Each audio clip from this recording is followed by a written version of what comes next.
નમસ્કાર, સીએનબીસી બજારમાં આપનું સ્વાગત છે અને સાથે જ માર્કેટ માસ્ટર્સમાં આપનું સ્વાગત છે. હું છું પ્રીતિ દલાલ અને આજે આપણે વાતચીત કરીશું વ્હાઇટ ઓક કેપિટલ મેનેજમેન્ટના સીઈઓ આશીષ સુમૈયા સાથે. આશીષજી, ઘણું સ્વાગત છે આપનું. અને ફર્સ્ટ ઓબ્વિયસ ક્વેશ્ચન જે આપણને બધાને સતાવી રહ્યો છે કે જે જીઓ પોલિટિકલ ટેન્શન ચાલી રહ્યું છે ને એની જે ઇફેક્ટ માર્કેટ પર પડી રહી છે એ હવે એક્સપેક્ટેશન કરતાં એક લાંબુ ચાલી ગઈ છે ને એની વોલેટિલિટી આપણે માર્કેટમાં જોઈ રહ્યા છે. તમે કઈ રીતે માર્કેટ સિચ્યુએશનને રીડ કરી રહ્યા છો? જી પ્રીતિજી, તમે જેમ હમણાં કીધું, જે એક્સપેક્ટેડ હતું એના કરતાં સિચ્યુએશન થોડી વધારે લાંબી ખેંચાઈ ગઈ છે અને એનાથી સ્વાભાવિક વાત છે કે જેટલી લાંબી આ સિચ્યુએશન ચાલે એટલા જે રિસ્ક છે એ વધતા જાય છે. કારણ કે જેમ પહેલા લોકોનું એવું ધારવું હતું કે અઠવાડિયા, 2 અઠવાડિયામાં કે 1 મહિનામાં આ કોન્ફ્લિક્ટ જે છે એ ક્યાંક ને ક્યાંક કાં તો પછી કોમ્પ્રોમાઇઝ પર આવી જશે કે કોઈ જાતના સરેન્ડર પર આવી જશે. એટલે આપણા કોઈ બંને તરફથી કોઈ પોલિટિકલ વ્યૂઝ નથી આની ઉપર, પણ સમજવાની વાત ખાલી એટલી છે કે જેટલું લાંબુ ચાલે એટલા રિસ્ક વધે છે. એટલે અને એના માટે થઈને આપણે અત્યારે હવે તમે મને કહો તો માર્કેટમાં ડાઉનસાઇડ રિસ્ક તમે એક રીતે કહી શકો કે વધી રહ્યા છે. કારણ કે એક તો જે વોર જે છે એનું એસ્કેલેશન થઈ શકે છે.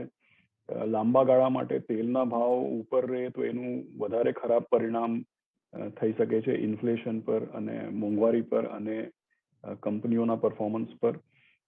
એટલે બધી રીતે તમે જુઓ તો રિસ્ક વધી રહ્યા છે અને ડાઉનસાઇડ રિસ્ક પણ એનાથી માર્કેટને માટે વધી રહ્યા છે.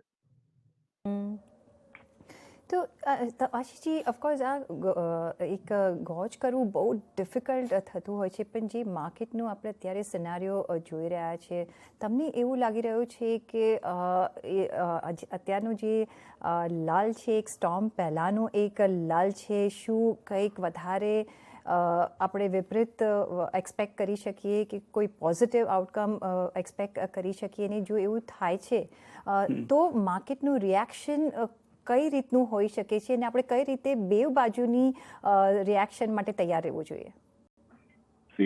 બંને હવે આ લેવલથી તમે જુઓ તો અત્યારે જે આપણે એક રેન્જ બાઉન્ડ મુવમેન્ટ જે જોઈ રહ્યા છે માર્કેટમાં, કે ઘણા વખતથી એકવાર તો આપણે ડાઉન સાઇડ જોઈ 15,500 15,700 સુધીની, પણ પછી તમે જુઓ તો કન્સિસ્ટન્ટલી 17,500 પોઈન્ટ આસપાસમાં આપણે એક સ્થિરતા જોઈ રહ્યા છે માર્કેટમાં. ડેફિનેટલી આ કન્ટિન્યુ રહી શકે એવું નથી. અને અહીંયાથી મને એવું લાગે છે કે બંને બાજુ, જેમ તમે કીધું લલ બિફોર ધ સ્ટોર્મ, કે પછી એક્સ્ટ્રીમ આઉટકમ થઈ શકે છે, એક્સ્ટ્રીમ બંને બાજુ પર. કે જો સમજો હવે આજે એ લોકોની સમજોતા માટે કંઈ બેઠક ચાલી રહી છે અને એમાંથી કોઈ જાતના ન્યૂઝ આવે કે હવા બદલાય તો સડનલી આપણને એક બહુ મોટી અપસાઇડ જોવા મળી શકે છે માર્કેટમાં. કારણ કે જેમ જ બેઠક ચાલુ થઈ એટલે સૌથી પહેલા તેલના ભાવ ઘટ્યા, થોડીક માર્કેટમાં પોઝિટિવિટી આપણે આજે સવારે SGX નિફ્ટી ઓપનિંગમાં જોઈ. એટલે એક એક્સ્ટ્રીમ એ છે કે બેઠકમાંથી કંઈ પોઝિટિવ ચીજ નીકળે અને માર્કેટમાં એક સારું એવી રિલીફ અને બહુ સિગ્નિફિકન્ટ અપસાઇડ આપણને જોવા મળી શકે છે. અને બીજું બાજુનું એક્સ્ટ્રીમ એ છે, કારણ કે અત્યારે જે માર્કેટનું જે સ્થિરતા કે કાયમતા છે એ તો રહી નહીં શકે. એટલે બીજી બાજુનું એક્સ્ટ્રીમ એમ છે કે વધુ પડતું આ હજી સુધી લાંબુ ખેંચાય, અને જો લાંબુ ખેંચાય તો આપણને અહીંયાથી 10% ડાઉનસાઇડ બી જોવા મળી શકે છે, જે બહુ દૂર નથી. ઓલરેડી આપણે 15,500 એ જાતના લેવલ જોયા છે.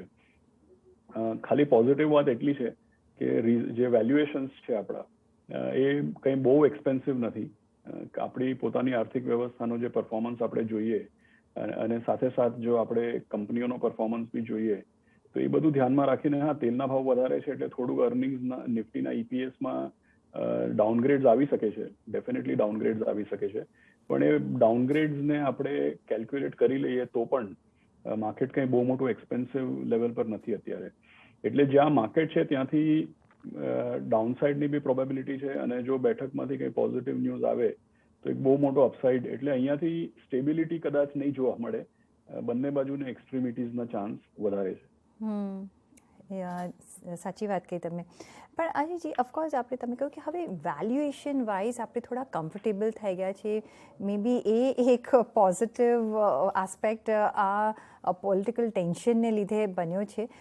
પણ તો પણ આપણે જોયું કે FPIનું જે આઉટફ્લો છે એ સતત રહ્યો છે, અને જો 2000 આપણે આખા વર્ષનું જો આંકડો કરીએ તો 1.14 લાખ ક્રોર્સ. તો હવે જ્યારે બીજી બાજુ હવે રેટ હાઇક્સની પણ હવે વાતચીત ચાલી રહી છે, તો એ આપણે પાછા શું અટ્રેક્ટ કરી શકીશું? કારણ કે અત્યારે જોઈએ આપણે જો બધા જ વર્લ્ડ ઓવરનો સિનારીઓ જોઈએ તો આપણે India is in a good position, એક કમાન્ડેબલ પોઝિશનમાં હજી છે કમ્પેર ટુ અધર કન્ટ્રીઝ. તો તમને લાગે છે કે એક પાછું આપણે અટ્રેક્ટ કરી શકીશું? શું ચાઇના +1નું એક આપણને વધારે એડવાન્ટેજ મળી શકે છે? કઈ રીતના કયા સેક્ટર્સ પર આપણે વધારે પોઝિટિવ હવે આઉટલુક રાખી શકીએ?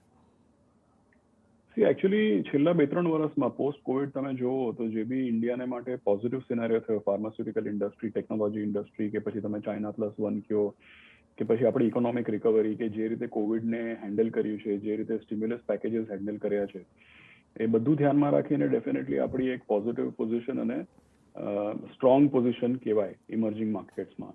બીજી વાત છે, તમે ઇમર્જિંગ માર્કેટ્સની જ વાત કરો તો ચાઇના અને રશિયાની સિચ્યુએશન તો આપણી સામે છે કે પહેલા ચાઇનાએ જે રીતે ટેકનોલોજી કંપનીઝને ટ્રીટ કર્યું અને પછી રશિયાએ જે રીતે યુક્રેનની એસ્કેલેશન કે વોર કરી છે, એનાથી ડેફિનેટલી હવે રશિયાની માર્કેટ 3 અઠવાડિયા સુધી બંધ હતી. એટલે ઇમર્જિંગ માર્કેટ્સમાં તમે જુઓ તો ચાઇનામાં બી એકચ્યુઅલી માર્કેટ રિકવરી આવી ત્યારથી ફોરેનર્સનો પૈસા વધારે ખેંચાઈ રહ્યા છે પાછળ. એટલે ચાઇના અને રશિયાની જે ઇમર્જિંગ માર્કેટ્સમાં જે સિચ્યુએશન છે અને એના મુકાબલે ઇન્ડિયાની એઝ અ ડેમોક્રેસી અને એઝ અ સ્ટ્રોંગ કન્ટ્રી જે સિચ્યુએશન છે એમાં બહુ મોટો કોન્ટ્રાસ્ટ આવી ગયો. એટલે આપણે ત્યાં મને લાગે છે કે આપણા માટે એક બહુ જ સારું પોઝિટિવ સેન્ટિમેન્ટ જોવા મળે છે. અને વ્હાઇટઓકમાં અમે તો સારું એવું 4.5 બિલિયન એટલે 30 થી 35 હજાર કરોડ ફોરેનર્સના ઇન્ડિયામાં લગાવેલા ફંડ્સ અમે પોતે મેનેજ કરીએ છીએ. એટલે એમાં તો અમને જેટલી બી કમેન્ટ્રી સાંભળવામાં આવે છે કે ઇન્ડિયાને કઈ રીતે લોકો જાળવી રહ્યા છે, કે કઈ રીતે ઇન્ડિયાને પરસીવ કરી રહ્યા છે, એમાં તો પોઝિટિવ ટ્રેન્ડ અમને જોવા મળે છે. એટલે મને નથી લાગતું કે કોઈ જાતનું નેગેટિવ ઇન્ડિયા માટે સ્પેસિફિકલી થાય. ઓઇલ પ્રાઇસીસનું જે છે એ ટેમ્પરરી એક પાસિંગ ફેઝ છે. નોર્મલી આપણે 1-2 વર્ષ સુધી ઓઇલ પ્રાઇસીસ 100ની ઉપર જોતા નથી. ઇનફેક્ટ જ્યારે પણ તેલનો ભાવ 100ની ઉપર જાય છે, અચૂક 6-12 મહિના પછી એમાં બહુ મોટો કરેક્શન બી આપણને જોવા મળે છે. એટલે ઇન્ડિયાની તરફ એક પોઝિટિવિટી છે, ઇન્ડિયાની એબ્સોલ્યુટ પોઝિશનમાં અને રિલેટિવ કમ્પેરેબલ પોઝિશનમાં બી પોઝિટિવિટી જોવા મળે છે. અને પાસ્ટમાં બી તમે જુઓ 2008 હોય કે 2020 હોય, કોવિડના ટાઈમ પર જ્યારે બી ફોરેનર્સના ઘણા બધા પૈસા નીકળ્યા છે, એ જનરલી કોઈક ના કોઈક ઇમ્પોર્ટેડ પ્રોબ્લેમ માટે, કે પહેલા ફાઇનાન્શિયલ ક્રાઇસિસ માટે, પછી કોવિડ માટે, કે પછી આ વખતે રશિયા માટે, ચાઇનાની ટેકનોલોજી કંપનીઝ માટે થઈને.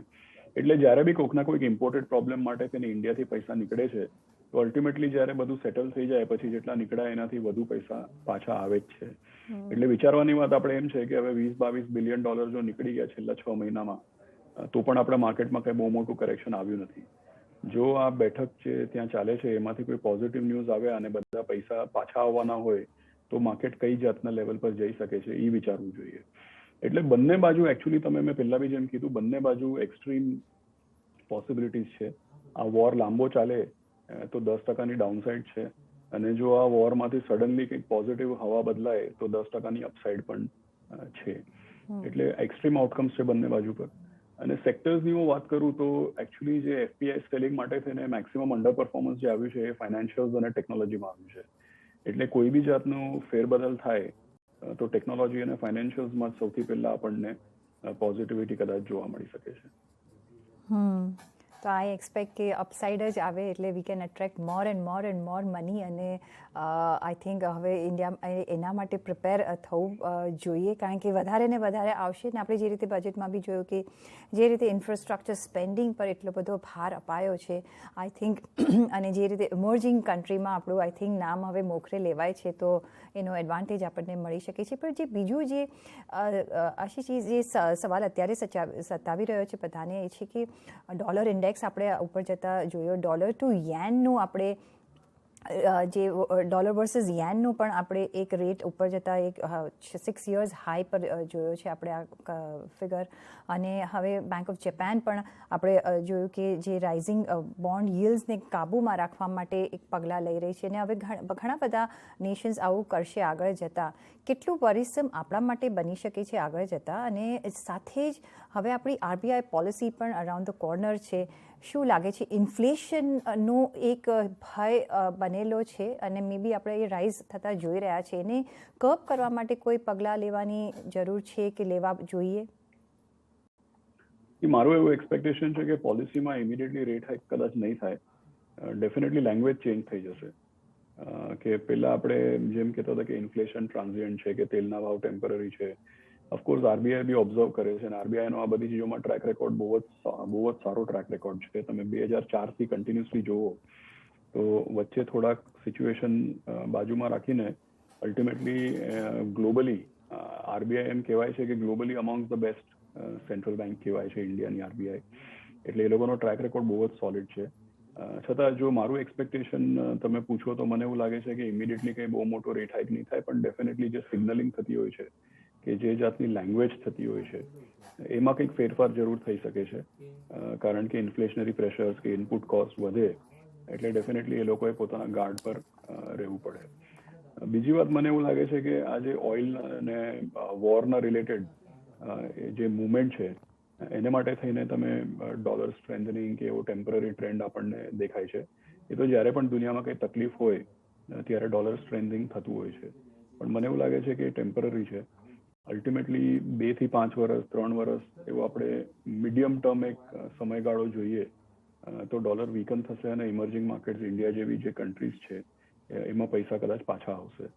એટલે અત્યારે ટેમ્પરરીલી આ બધા ટ્રેન્ડ્સ છે, બટ અલ્ટિમેટલી તમે 2-5 વર્ષે જુઓ તો ડેફિનેટલી મને એવું લાગે છે કે ડોલરમાં વીકનેસ આવી શકે છે, અને ઇન્ડિયા કે પછી બીજી બધી ઇમર્જિંગ માર્કેટ્સ જે છે, ઓફકોર્સ દરેક ઇમર્જિંગ માર્કેટને ઇન્ડિવિજ્યુઅલી જોવી પડે, પણ ઓવરઓલ મને એવું લાગે છે કે આપણે પૈસા અટ્રેક્ટ કરશું પાછા. સાથે જ હવે third quarter results are round the corner. તમને કયા સેક્ટર્સ પાસેથી અપેક્ષા વધારે છે, અને અત્યારનો જે સિચ્યુએશન માર્કેટની આપણે જોઈ રહ્યા છીએ, ક્યાં કોઈ રોકાણની તક તમે જોઈ રહ્યા છો, તમે કઈ રીતનું ઇન્વેસ્ટમેન્ટ પ્લાન્સ ફોલો કરી રહ્યા છો, અને આગળ જતાં એક રિઝલ્ટમાં જે બધા આવશે એમાં તમારી નજર ક્યાં રહેશે? કારણ કે બધાને હવે ઇનપુટ કોસ્ટ પર આ વખતે આપણે એક ભાર રહેશે અને એના પર નજર રાખવી પડશે. ઇનપુટ કોસ્ટને માટે થઈને શું છે કે ડોમેસ્ટિક સિક્લિકલ્સ જે છે, એટલે ડોમેસ્ટિક સિક્લિકલ્સ છે, ડોમેસ્ટિક કન્ઝમ્પશન છે, આ જે બધા એરિયાઝ છે એમાં પ્રેશર છે ઇનપુટ કોસ્ટનો, અને એ કદાચ રહેશે કારણ કે એમાં કોઈ સિચ્યુએશન બહુ ચેન્જ થઈ નથી. કમોડિટી કંપનીઝને માટે ટેલવિન્ડ છે, અને એમાં બી કોઈ બહુ મોટી સિચ્યુએશન ચેન્જ થઈ નથી. પણ જે જોવા માટે જે રેલેવન્ટ હશે કે ભાઈ ટેકનોલોજી કંપનીઝ જે છે, જેમ કે તમે યુએસનું કે વેસ્ટર્ન વર્લ્ડનું જુઓ તો એક્સેન્ચર જેવી મોટી કંપનીઝ છે, એમના બહુ સારા ગાઈડન્સ અને બહુ પોઝિટિવ રિઝલ્ટ્સ છે. એટલે આપણે ત્યાં ટેકનોલોજી કંપનીઝનું કઈ જાતનું ગાઈડન્સ છે, આપણે ત્યાં ક્રેડિટ ઓફટેક કે પછી ફાઇનાન્શિયલ્સ કે બેંક્સ જે મોટી પ્રાઇવેટ સેક્ટર બેંક્સ છે એમનું કઈ જાતનું ગાઈડન્સ છે, આપણે ત્યાં કેપેક્સ જે કેપેક્સની કંપનીઝ છે, ડોમેસ્ટિક ઇન્વેસ્ટમેન્ટ કે government capex, private capex, infrastructure, એ બધી જે કંપનીઝ છે એનું કઈ જાતનું ગાઈડન્સ છે, રિયલ એસ્ટેટ કંપનીઝનું કઈ જાતનું ગાઈડન્સ છે. એટલે મને એવું લાગે છે કે ફાઇનાન્શિયલ્સ અને ટેકનોલોજીમાં ગ્રોથ કે પોઝિટિવિટી સસ્ટેન થાય છે કે નહીં એ જોવા જેવું હશે. અને પ્રાઇવેટ સેક્ટર કેપેક્સ અને ગવર્મેન્ટ કેપેક્સથી ઇન્ડિયામાં જે ડોમેસ્ટિક ઇન્વેસ્ટમેન્ટ છે એમાં કોઈ જાતનું ચેન્જીસ છે કે નહીં એ જોવું જોઈએ. As far as commodity prices ઉપર છે, ઇનપુટ કોસ્ટ મોંઘી છે, ડોમેસ્ટિક કન્ઝમ્પશનમાં થોડીક તણાવ છે, એ બધી ચીજો આપણને ખબર છે, એટલે મને નથી લાગતું કે એમાં ઇમિડિયેટલી કંઈ બહુ મોટો ટ્રેન્ડ ચેન્જ થઈ જાય. Okay, hold your thoughts Ashishji. આપણે આ ચર્ચાને ચાલુ રાખીશું, પણ મારે અત્યારે અહીંયા લઈ લેવો પડશે એક બ્રેક. તો એક બ્રેક લઈશું અને પાછા ફરીશું. જોડાયેલા રહેજો અમારી સાથે.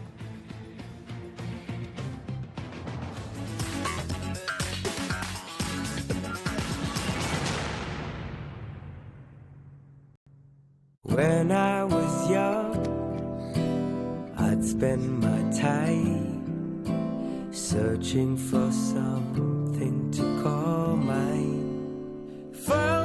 જે કાર તમારા દિલમાં છે તે જ કાર ખરેખર મહત્વની છે. Skoda Slavia, it's all that matters. Skoda, simply clever. ઘણા વખતથી મારું ઇન્ક્રીમેન્ટ પેન્ડિંગ છે. સીડીના પહેલા પડાવમાં છે તું, કાલે ટોપ પર હશે. એ કાલ ક્યારે નહીં આવે દોસ્ત. તમારી સાચી યોગ્યતા સમજવા વાળા હંમેશા કરે છે સીધી વાત, જેવી રીતે કરે છે IIFL finance. IIFL gold loan. બ્રાન્ચમાં સોનું આપો, 5 મિનિટમાં પૈસા લો. વધારે લોનની રકમ ઝંઝટ સૌથી ઓછી.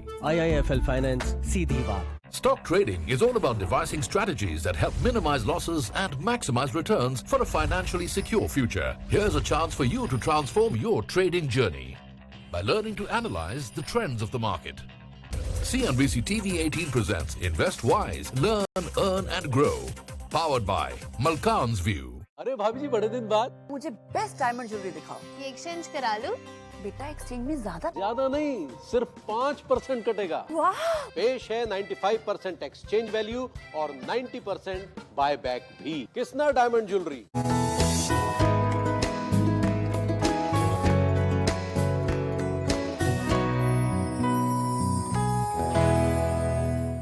Veranda Learning Solutions, a company offering learning solutions for competitive exams, professional courses, and upskilling and reskilling courses in trending technologies, now makes a public offer of equity shares of face value of 10 rupees each for cash at a premium, aggregating up to 2,000 million rupees. The 100% book built offer being offered in a price band of 130 to 137 rupees per equity share. Opens on Tuesday, March 29th, closes Thursday, March 31st, 2022. For risk factors and more details, refer to the red herring prospectus.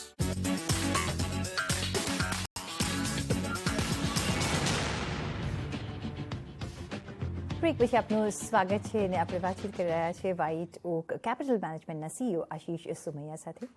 આશીષજી, જે બીજો મારે aspect જે તમારી સાથે discuss કરવો હતો કે of course equity market participation તો આપણે જે જોઈ રહ્યા છીએ ડિરેક્ટ ઇક્વિટી પાર્ટિસિપેશનમાં એક ખાસું એવું બુલિશ રહ્યું છે, પણ મ્યુચ્યુઅલ ફંડ પરસે તમારું શું રીડિંગ રહ્યું છે કે કઈ રીતનો ઇનફ્લો આઉટફ્લો તમે જોઈ રહ્યા છો અને કયા ટાઈપના ફંડ્સમાં અત્યારે તમે એડવાઇસ કરી રહ્યા છો રોકાણ માટે?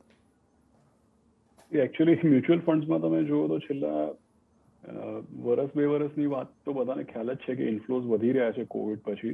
પણ હું તમને એક દાખલા તરીકે 10 વર્ષનું એક્ઝામ્પલ આપું તો આપણા જેટલા વ્યુઅર્સ છે એમને કદાચ સરપ્રાઈઝ થશે. મને યાદ છે 10 વર્ષ પહેલા મ્યુચ્યુઅલ ફંડ ઇન્ડસ્ટ્રીમાં દર મહિને 2 લાખ નવી એસઆઈપી નોંધાતી હતી. આજની તારીખમાં મ્યુચ્યુઅલ ફંડ ઇન્ડસ્ટ્રીમાં દર મહિને 26 લાખ નવી એસઆઈપી નોંધાય છે. 25 થી 26 લાખ નવી એસઆઈપી દર મહિને નોંધાય છે. અને જે ટોટલ એસઆઈપી જે ઇન્ડસ્ટ્રીમાં ઓલરેડી લાગેલી છે એ તો એનાથી મોટું એટલે 5 કરોડ એસઆઈપી લાગેલી છે. એટલે તમે એમાં વિચાર કરો કે 2,500 થી 3,000 રૂપિયાનું દર મહિનાનું રોકાણ હોય અને 5 કરોડ એસઆઈપી નોંધાયેલી છે એટલે તમને અત્યારે લગભગ 12,000 કરોડનો દર મહિનાનો ઇન્ફ્લો મ્યુચ્યુઅલ ફંડમાં ખાલી એસઆઈપી તરીકે નોંધાયેલો 12,000 કરોડ રૂપિયાનો દર મહિનાનો ઇન્ફ્લો દેખાય છે. એ અલાવા તમે જુઓ તો ખાલી એસઆઈપી જ નહીં, લોકો લમસમ ઇન્વેસ્ટમેન્ટ બી કરતા હોય છે. એટલે દર મહિને તમે મ્યુચ્યુઅલ ફંડ ઇન્ડસ્ટ્રીમાં જુઓ તો લગભગ 45 થી 50,000 કરોડ રૂપિયાનો દર મહિને રોકાણ થાય છે ઇક્વિટીમાં. ખાલી હું ડેટની કે બોન્ડ્સની વાત નથી કરતો અહીંયા.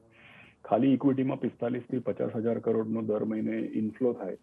અને તમે એમ વિચારો કે લોકોના પૈસા છે કંઈ જરૂરિયાત માટે કાઢતા બી હોય છે, ઘણીવાર માર્કેટને રિએક્ટ કરતા હોય છે, છતાંય 45 થી 50,000 કરોડ રૂપિયાનો દર મહિનાનો ઇન્ફ્લો અને એની સામે 21,000 કરોડ રૂપિયાનો દર મહિનાનો આઉટફ્લો. એટલે તમે એમ વિચારો કે 25 થી 30,000 કરોડ રૂપિયા દર મહિને નેટ ઇક્વિટી મ્યુચ્યુઅલ ફંડ્સમાં રોકાણકારોના રોકાય છે. અને આ જે છે એ કન્ટિન્યુઅસલી ડોમેસ્ટિક મ્યુચ્યુઅલ ફંડ્સનું બાઇંગ કન્ટિન્યુઅસલી ચાલતું હોય છે. શું છે કે તમે શેર બજારના આંકડા જુઓ તો શેર બજારમાં શું થાય છે કે લોકો નવા ડીમેટ એકાઉન્ટ ખોલે છે અને તમને ખબર છે કે મેક્સિમમ વોલ્યુમ એફએનઓમાં થતું હોય છે, એટલે એમાં ટ્રેડિંગ બી થતું હોય છે. તો ડીમેટ એકાઉન્ટ ખોલવાથી અને બાય અને સેલ કરવાથી નેટ બાઇંગ કેટલું થાય છે એ જોવું પડે, કારણ કે સેલિંગ બી થતું હોય છે, બાઇંગ બી થતું હોય છે, ટ્રેડિંગ થતું હોય છે, ઇન્ટ્રાડે થતું હોય છે, આજે લઈને કાલે વેચો એવું બી થતું હોય છે. પણ મ્યુચ્યુઅલ ફંડમાં જે છે એમાં કોઈ જાતનું ટ્રેડિંગ કે બાય ટુડે સેલ ટુમોરો કે પછી એફએનઓ કે એવું કંઈ નથી. એમાં ડાયરેક્ટ શેર્સમાં ડાયરેક્ટ નેટ બાઇંગ થતું હોય છે દર મહિને 25 થી 30,000 કરોડ રૂપિયાનું. અને એ મેં તમને 10 વર્ષનું એક્ઝામ્પલ આપ્યું. એટલે તમે જો મહિના દર મહિને આ આંકડો કન્ટિન્યુઅસલી વધતો જાય છે. અને આ એક કલ્ચરની વાત છે કે તમે જુઓ તો એમ કહેવાય છે ઇંગ્લિશમાં કે હેબિટ્સ ચેન્જ વિથ જનરેશન્સ. એટલે જેમ જનરેશન ચેન્જ થાય એમ એ લોકોની આદતો બદલાય. એટલે છેલ્લા 10-15 વર્ષમાં તમે જુઓ તો વ્યાજ દર જે છે એ ઘણા ઘટી ગયા છે. પોસ્ટલ સેવિંગ્સ, સ્મોલ સેવિંગ્સ, પીપીએફના રેટ એ બધું ખાસું એવું ઘટી ગયું છે. એટલે કેપિટલ માર્કેટના જે પ્રોડક્ટ્સ છે જેમ કે મ્યુચ્યુઅલ ફંડ્સ છે they are here to stay.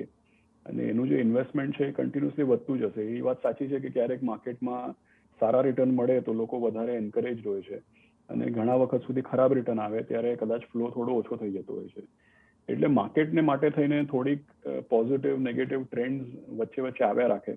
પણ જે લાંબા ગાળાનો જે ટ્રેન્ડ છે એ છે કે કેપિટલ માર્કેટ સાથે લોકો વધુમાં વધુ જોડાતા જાય છે, અને ખાસ કરીને ઇક્વિટી મ્યુચ્યુઅલ ફંડ્સમાં અલ્ટિમેટલી નેટ બાઇંગ જ થાય છે. તો તમે યુ આર કરેક્ટ, કારણ કે હેબિટ્સ ચેન્જ થઈ રહી છે. I think people are getting more educated, અને પ્લસ બીજે હવે કોઈ એવન્યુઝ એટલા દેખાતા નથી સ્મોલ રોકાણકારને, એટલે એમાંથી ઇક્વિટી માર્કેટ તરફ આઈ થિંક ફર્સ્ટ અટ્રેક્શન જતું હોય છે. કારણ કે આપણે ડેટ માર્કેટના તો હાલત આપણે જોઈ રહ્યા છે લાસ્ટ કેટલા મહિનાઓથી. પણ તમને કઈ કેટેગરી પર તમે જોઈ રહ્યા છો કે સૌથી વધારે ઇન્ફ્લો આવી રહ્યો છે, અને જો કોઈને રોકાણ કરવું હોય અને તો કઈ કેટેગરીમાં તમે એડવાઇસ કરશો? કેટેગરી પર હું આવું છું એની પહેલા હજી એક વાત હું એડ કરીશ કે જનરલી આપણે 20 વર્ષ પહેલાનું જોઈએ અને આજનું પોપ્યુલેશન જોઈએ તો સમજવાની વાત એમ છે કે આજના આપણા પોપ્યુલેશનમાં વર્કિંગ એજ પોપ્યુલેશન અને યુથ પોપ્યુલેશન બાય ફાર સૌથી વધારે છે. એટલે ઓટોમેટિકલી લોકોનું રિસ્ક ટેકિંગ કેપેબિલિટી જે છે અને ઇન્વેસ્ટમેન્ટ કરવાનો જે લોન્જેવિટી છે કે લાંબા ગાળાનું રોકાણ, વધુમાં વધુ યંગ લોકો હોય તો લાંબામાં લાંબુ રોકાણ કરી શકે, અને એમની રિસ્ક ટેકિંગ કેપેબિલિટી બી પહેલા કરતા વધુ છે આજની તારીખમાં. એટલે એનાથી પણ ઇક્વિટી અને ઇક્વિટી મ્યુચ્યુઅલ ફંડ્સ અને કેપિટલ માર્કેટ્સમાં ફ્લો વધતો હોય છે. રહી વાત જે કેટેગરીની તમે કીધી, તો સૌથી સિમ્પલ છે કે જો તમે રિસ્ક એવર્સ હો કે પહેલી વાર ઇન્વેસ્ટ કરતા હો કે તમારાથી માર્કેટની ઊંચ નીચ જો બહુ ટોલરેટ ના થતી હોય તો બેલેન્સ એડવાન્ટેજ ફંડ્સ કે હાઇબ્રિડ ફંડ્સ એક કેટેગરી છે. અને જો તમે ઇક્વિટીમાં ઇન્વેસ્ટ કરવા માંગતા હો પણ કઈ જાતનું રોકાણ કરવું એ તમને કદાચ નહીં સમજાવવામાં આવતું હોય, બહુ તમારા માટે કોમ્પ્લિકેટેડ હોય, તો એક ઇક્વિટી મ્યુચ્યુઅલ ફંડની કેટેગરી છે જેને આપણે કહીએ છીએ ફ્લેક્સી કેપ કેટેગરી. એનો મતલબ એમ શું છે કે ફંડ મેનેજર ડિસાઇડ કરે છે કે ભાઈ એક diversified portfolio large cap, mid cap, small cap mix અને અલગ અલગ સેક્ટર્સ એમાં બી મિક્સ કરીને ડાયવર્સિફાઈડ પોર્ટફોલિયો ફંડ મેનેજર બનાવતા હોય છે. એટલે જો ઇક્વિટીમાં રોકાણ કરવું હોય તો સૌથી સિમ્પલેસ્ટ અને બહુ કોમ્પ્લિકેશન નહીં, સિમ્પલ ડિસિઝન મેકિંગ માટે ફ્લેક્સી કેપ કેટેગરી એ સૌથી રેલેવન્ટ કહેવાય રિટેલ ઇન્વેસ્ટર્સ માટે. જી સાથે હવે એક આપણે બીજો બી એક સિનારીઓ જોઈ રહ્યા છીએ. ઓફકોર્સ ન્યૂ એજ બિઝનેસીસ પણ એક મોટું પોપ્યુલર રહ્યું છે અમંગસ્ટ યંગ ઇન્વેસ્ટર્સ એન્ડ જે અત્યારે જે બીજા ઇન્વેસ્ટર્સ છે એના માટે, અને એને ક્વાઇટ એક પીક પકડ્યો હતો લાસ્ટ ફ્યુ મંથ્સમાં. સાથે હવે જે એક ચેન્જ આપણે જોઈ રહ્યા છીએ એ એક બિઝનેસ મોડલ્સમાં પણ એક ચેન્જ જોઈ રહ્યા છે. જે રીતે હવે કન્સોર્શિયમ અને કોન્સોલિડેશન નાના બિઝનેસીસ સાથે આવીને એક મોટી એક એન્ટિટી બનાવી રહ્યા છે, ને એ હવે મે બી આગળ જતાં એ જ ચાલશે. જે રીતે કોમ્પિટિશન વધી રહ્યું છે ને જે રીતે બધાને everybody wants to make big, આ બિઝનેસ સિનારીઓને, આ મોડલને તમે કઈ રીતે આગળ જતા જોઈ રહ્યા છો? એકચ્યુઅલી તમે ડિમોનેટાઇઝેશન જોવો, જીએસટી જોવો, કોવિડ જોવો, અને એવું થયું છે કે જેટલા બી ડેવલપમેન્ટ આર્થિક વ્યવસ્થામાં કે આપણી કન્ટ્રીના રેગ્યુલેશનમાં થયા છે એ બધા ફોર્મલાઇઝેશનની તરફ જઈ રહ્યા છે. ફોર્મલાઇઝેશન કે એટલે કે ફોર્મલ કેશ ઇકોનોમીની બદલે ફોર્મલ ઇકોનોમી, કારણ કે ગવર્મેન્ટને ટેક્સ કમ્પ્લાયન્સ બી વધારવું છે. એટલે તમે જો ડિમોનેટાઇઝેશન છે, જીએસટી છે, આધાર ને પેનના લિંકેજીસ છે, ઘણા બધા રિફોર્મ્સ તમે જે જોવો છો એ બધું કમ્પ્લાયન્સ, ટેક્સ કમ્પ્લાયન્સ અને રેવન્યુ ગવર્મેન્ટનું વધે એના માટે, અને સારું છે, એ કરવું જ જોઈએ. એટલે ટેક્સ કમ્પ્લાયન્સ માટે થાય છે. એટલે ફોર્મલાઇઝેશન, આર્થિક વ્યવસ્થાને કેવી રીતે મોર ઓફિશિયલ કરવાની અને અનઓફિશિયલ ઇકોનોમીને કેવી રીતે ઓછી કરવાની, એટલે ફોર્મલાઇઝેશન પર ઘણું કામ થાય છે. અને ડિમોનેટાઇઝેશન અને કોવિડ બંનેમાં, જેમ કે ડિમોનેટાઇઝેશનમાં કેશ અવેલેબલ નહોતું અને કોવિડમાં કેશ અવેલેબલ હોય તો પણ તમે લોકો પાસે કેશ એક્સચેન્જ કરવા જઈ નહોતા શકતા. એટલે પહેલું પાસું એ છે ફોર્મલાઇઝેશન, અને બીજું પાસું એ છે કે ડિજિટાઇઝેશન, કારણ કે તમે કેશલેસ અને બધું ઓનલાઈન અને ડિજિટલ કરી રહ્યા છો. એટલે સ્વાભાવિક વાત છે કે જેટલા અનઓર્ગેનાઇઝ બિઝનેસીસ છે કે નાના બિઝનેસીસ છે જે ગવર્મેન્ટના રેગ્યુલેશન સાથે કમ્પ્લાય નથી કરી શકતા, જે ફોર્મલ ઇકોનોમીમાં પાર્ટિસિપેટ નથી કરી શકતા, કે પછી જે લોકોનું ડિજિટલ કેપેબિલિટી નથી, એને માટે ડેફિનેટલી આગળ વધવું મુશ્કેલ થાય છે. અને જે કંપનીઝ ડિજિટલી સેવી છે કે ડિજિટલ કેપેબિલિટી છે અને જે ફોર્મલ ઇકોનોમીમાં કામ કરે છે, કન્સોલિડેશનથી એમનો ફાયદો થાય જ છે. એટલે તમે જુઓ તો શેર બજારમાં જે લિસ્ટેડ કંપનીઝ છે છેલ્લા 2 થી 3 વર્ષમાં કોવિડ પછી કે એની પહેલા ડિમોનેટાઇઝેશન વખતે બી તમે જુઓ તો ઘણીવાર લોકો એમ કહેતા હતા કે ભાઈ આર્થિક વ્યવસ્થામાં તકલીફ છે પણ શેર બજાર અને મોટી કંપનીઓ સારું કરે છે. એનો ઓબ્વિયસ કારણ એ જ છે, જેમ કે હવે કોવિડ છે ત્યારે કે શેપ રિકવરીની વાત થઈ કે ભાઈ વી શેપ ને યુ શેપ તો નથી ખબર, પણ કે શેપ રિકવરી થશે. એનો મતલબ કે ઘણા સેક્ટર બહુ ફાયદો થશે અને થોડાક સેક્ટર એમાં નુકસાન થશે. એટલે આ બધી ચીજોથી એક જ ચીજ સામે આવે છે કે ઇકોનોમી જે છે એ વધુમાં વધુ ફોર્મલાઇઝેશન, ટેક્સ કમ્પ્લાયન્સ અને ડિજિટાઇઝેશનની તરફ વધી રહી છે. એટલે આ ટ્રેન્ડ્સ જે છે એ તો રહેશે, એમાં મને નથી લાગતું કે કોઈ જાતનો રિવર્સલ આવી શકે છે. આની પહેલા આપણે કેપિટલ માર્કેટ અને મ્યુચ્યુઅલ ફંડ્સની વાત કરી, તો કેપિટલ માર્કેટ અને મ્યુચ્યુઅલ ફંડ સાથે પણ જોડાવાનો આ હજી એક કારણ છે, કારણ કે મ્યુચ્યુઅલ ફંડ્સ કમ્પ્લીટલી પેપરલેસ છે. એમાં કોઈ જાતનું ફોર્મ ફિલ કરવાનું ને ચેક કાપવાનું ને એ બધી હવે કોઈ પ્રથા જ નથી, બધું કમ્પ્લીટલી પેપરલેસ છે. અને આપણું આખું ને આખું સ્ટોક માર્કેટ, આપણું આખું મ્યુચ્યુઅલ ફંડ ઇન્ડસ્ટ્રી એ બધું પેપરલેસ છે, ઓફકોર્સ ફોર્મલ છે અને ફૂલી ડિજિટાઇઝ છે. એટલે આ બધા જોડાયેલા જે સિચ્યુએશન છે આ બધી એક સાથે જોડાયેલી છે અને દેર ઇઝ અ રીઝન કે આપણે શું કામ કન્સોલિડેશન જોઈ રહ્યા છે. જી આશીષજી, તમે બ્યુટિફુલી આ સમજાવ્યું અને એ સાથે જ મારે તમારી પાસેથી રજા પણ લેવી પડશે. ઘણો આભાર તમારો અમારી સાથે આજે જોડાવા બદલ અને તમારા વ્યૂઝ શેર કરવા બદલ. અને એ સાથે જ અત્યારે બસ આટલું જ, પણ જોડાયેલા રહેજો તમે CNBC 50 સાથે, કારણ કે હું લઈને આવીશ પાર્સલ બોર્ડ. તો જોડાયેલા રહેજો, બ્રેકના પછી પાછા મળીશું.